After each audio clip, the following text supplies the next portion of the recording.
It's a good day for all VTuber and Hololive fans as the new generation of Hololive English has been shown. Instead of reporting on the news like I usually do, I'll do something a little bit different.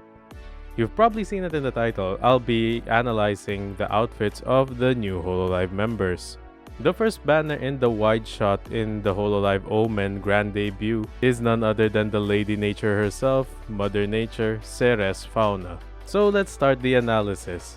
First, with the description provided in the press release by Hololive themselves. A member of the council and the keeper of nature. The second concept created by the gods. She materialized in the mortal realm as a druid in a bid to save nature.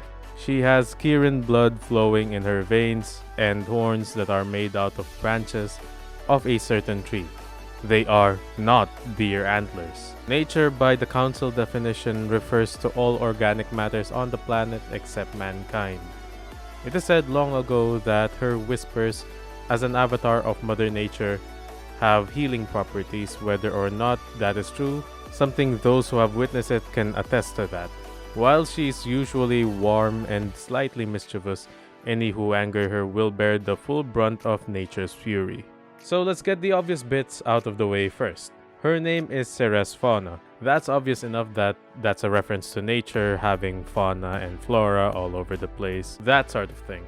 To start from the top going down to the bottom, her hair is green, one of the most naturally occurring colors in nature. This is strongly supported by the fact that there are flowers on her hair and that she has horns that are from a branch of a particular tree. About the horns, I think it makes sense that those are not deer antlers. It was referred in the press release that she has blood of a kirin. Kirins are mostly prominent in Asian mythology, more on Chinese and Japanese mythology. Which by then the horns make sense because kirins do have antler-like horns. It also lines up that she was described as usually affable, warm, and slightly mischievous, which is also how kirins are described being the most gentle creatures in mythology. The kirins never eat the flesh of other creatures, and they never step on even the most low creatures such as bugs and insects. Traces of gold in her eyes and in the apple could refer to the sun being shined on, typically between the break of dawn, and beams of sunlight passing through like nature are called god rays, which makes sense because she's an avatar of the gods. The golden apple, on the other hand, is locked away in branches, tangled and secured as if she needs to protect it from people stealing it, which could be a callback to Christian symbolism and the first sin, being the fruit of knowledge and wisdom, should not be in the hands of those who have malicious intent. Moving on, another element that is prominent in her outfit is the color blue, particularly with the gems and her ribbon.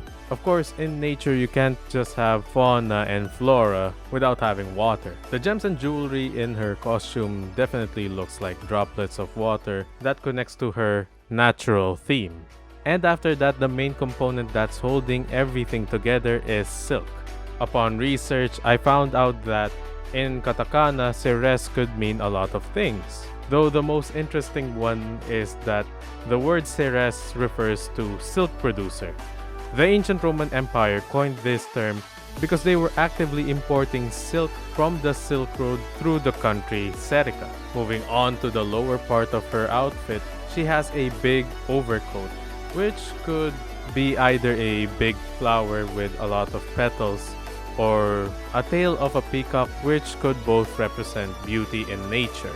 The color inside of the overcoat contrasts her eyes and the apple because it's more of a gradient that matches the color when the sun sets. And of course, last but not least, she does not have shoes to be more connected to the ground and through the nature. Also, with that regard, footwear used to be a display of social status. That shows that even if she's a god, she could be one of us, being lowly and not wearing any footwear.